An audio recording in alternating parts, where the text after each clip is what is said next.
और आप सब लोगों को दिखाने जा रहे हैं पिछले दिन हुए रामनवमी दंगे में कौन कौन लोग दंगे में थे। आपके सामने पोस्टर है, इसमें देखिए पूरी तरह से यूपी रामनवमी पर दंगा भड़काने के लिए हिंदू महासभा के नेताओं ने खुद कटवाई थी गाय।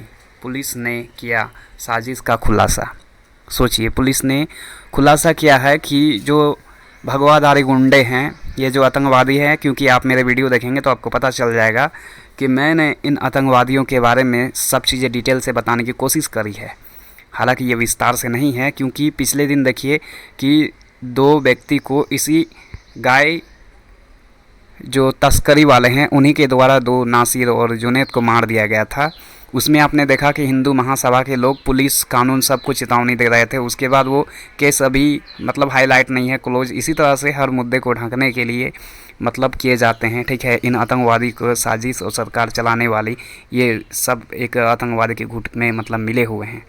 ठीक है ना, ये चीज़ें। और दूसरी बात देखिए कि बिहार से बड़ी खबर आ रही है कि यहाँ पर भी जो बजरंग दल के महासभा के जो अध्यक्ष हैं कुंदन नाम करके, उस व्यक्ति ने बिहार शरीफ में जो दंगा फसाद हुए थे उसमें पकड़ा गए हैं। और उसके बाद में कई सारे लोग अभी तक अपने आप को सरेंडर कर रहे हैं, क्योंकि कुर्की जब्ती वहाँ पर चालू हो चुकी है। और क्योंकि कुर्की जब्ती का मतलब ये होता है कि जैसे बुलडोज़र चलाते हैं ना, उसी तरह से कि जो भी संपत्ति है उस संपत्ति को जब्त करके कोर्ट या कानून के हिसाब से उसको, ये प्रक्रिया के हिसाब से उन पर की जा रही है। तो सारे अपराधी अभी पकड़े जा रहे हैं। कुछ लोगों को अभी पकड़ने के लिए पूरी तरह से नोटिस ये पूरी SIT का गठन करके पूरी तरह से, जो लोग बोलते थे सुशासन बाबू, तो सुशासन बाबू थोड़ा संयोजित तरीक़ा से काम करता है। हालांकि बहुत सारी चीज़ें हैं जो इसमें उल्लंघन उस समय पे देखा जाता है, क्योंकि उल्लंघन उस समय पे हुई थी जब दंगा होने के पहले ये खबर सबको थी कि इस तरह से दंगा होने वाली है। तो उसके बाद आपने देखा कि अमित शाह की रैली हुई। अमित शाह ने किस तरह से बयान दिया कि मैं इन सारे जो आप 24 में सरकार बना दो, मैं उसको उल्टा टांग दूंगा इन अपराधियों को। इस कैसा आतंकवादी ही बोल रहा है इस तरह की साजिश शब्दों को। तो सोचिए कि उसके बाद में एक राजनीतिक एजेंडा को तैयार करना, उसके बाद कोई मुद्दे खड़ा करना, ये एक बड़ी बात होता है। लेकिन आप जैसे मूर्ख लोग रहेंगे तो आप जैसे लोगों को समझाना मुश्किल है। इसलिए आप लोग सच्चाई को साथ नहीं दोगे तो अपने घर, बहन बेटियों और कई सारे माहौल जो है कि अभी वो आग में लिप्त होना अभी बाकी है। ठीक है ना, तो इसलिए सतर्क और सावधान हो जाइए, क्योंकि कहीं पर भी ये दंगा भड़काने का अभी भी काम जारी है। इन जैसे आतंकवादी संगठन, जिसको बजरंग दल, RSS और इस तरह के जितने भी गुट है, ये सभी लोगों की आपके सामने सारी सबूत पुलिस के द्वारा दिए गए हैं, मेरी खुद की नहीं है। ये सारे चीज़ें आ रहे हैं। ठीक है ना, ये सारी चीज़ें देखिएगा तो आपको पता चल जाएगा। ठीक है ना, यहाँ पर देखिए कि किस तरह से सरकार चलाई जाती है, कि किस तरह से अंधभक्तों तुम लोगों को भी यूज करके फेंक दिया जाएगा कूड़े कचरे की तरह। तो भक्तों देख लो, यहाँ पर एक नेता को किस तरह से ये किया गया है, सारी रिपोर्ट देख लो, तुम्हारे आंखों के सामने है। यहाँ पर अनिल एंटीना की छोटे भाई ने कहा था कि भाजपा मेरे भाई को कोरे पत्ती की तरह, कड़ी पत्ती की तरह इस्तेमाल करके उसको बाहर फेंक दिया। ठीक है ना, कड़ी पत्ती समझ रहे हैं ना, उसे चूस करके फेंका जाता, खाया नहीं जाता। तो वैसा ही आगे आप देखिए।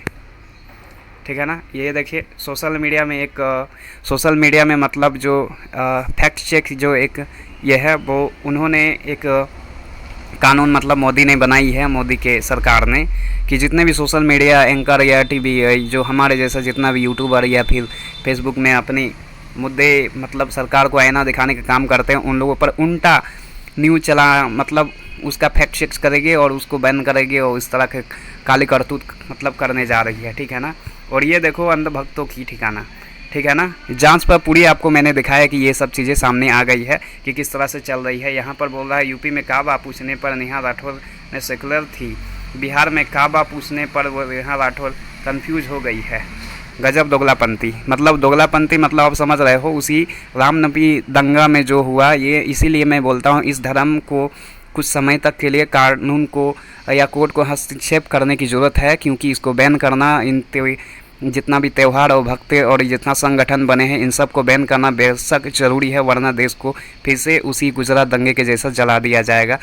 हज़ारों लोगों की जान फिर ले लिए जाएंगे, ऐसे ऐसे चीज़ें होंगे। ठीक है ना, ये सब चीज़ें समझिए कि ये सब लोग किस किस तरह के मतलब लोग होते हैं, ठीक है ना।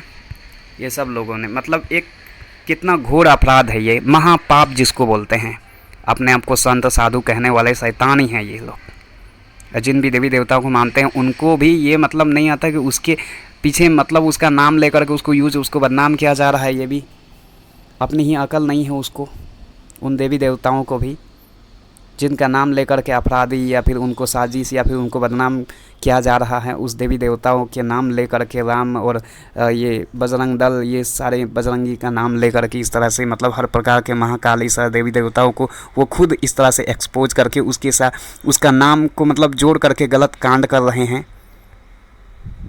बहुत तरह की न्यूज़ है, दिखाऊंगा तो आपकी स्क्रीन में कुछ एक्स्ट्रा दे दूंगा न्यूज़, आप उसे स्वयं पढ़ लेना, जान लेना और ये बात समझिए कि आतंकवादी किस तरह के हैं।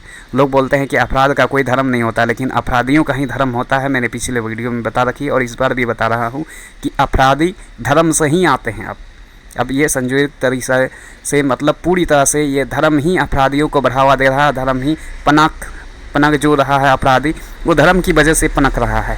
अगर धर्म अच्छा होता तो अच्छे भी हो सकते थे, लेकिन धर्म ही जब इतने कुकर्म करने वाला हो तो ये सब चीज़ें आपके सामने दिख रही है, ठीक है ना। कागज़ की पत्ती के सामने इंसान की जान कुछ भी नहीं है, ठीक है ना। इसीलिए भीमराव डॉक्टर संविधान जो हमारे भारत का सबसे बड़ा नायक है, उन्होंने इसलिए जितने भी हिंदू धर्म के सबसे प्रमुख धर्म का एक ग्रंथ है जिसे मनुस्मृति बोलते हैं, उस मनुस्मृति को इसी वजह से इन सब काली करतूत को सारे मतलब अध्ययन करने के बाद उस पुस्तक को भरी सभा में उसे जलाया था और बोला था कि ये एक केवल और केवल इंसान का दुश्मन है, ये धर्म नहीं, ये इंसान के बीच में पनकने वाली दुश्मन और जड़ और ये एक जहरीला चीज़ है। वही चीज़ें आज आपके सामने दिखाई दे रही है और बहुत सारे पोस्ट अभी भी आ रहे हैं, उन सबको आप देखिएगा तो ये रहे उन भक्तों की साजिश। ये देखिए, ये सब चीज़ें देखिए, आपके दिमाग भी खुलने चाहिए। अगर दिमाग नहीं है तो दिमाग खोलो, ठीक है ना। पूजा पाठ पाखंड बहुत हो गया, अब समझ अपनी खोलो, ठीक है ना। ये सारी चीज़ें, इन अपराधियों को अब समझो और ख़ुद को सुधारो और उनसे अलग करो और अलग हो जाओ इन सारे बुराइयों कूड़े कचरे से। धन्यवाद वीडियो को देखने के लिए।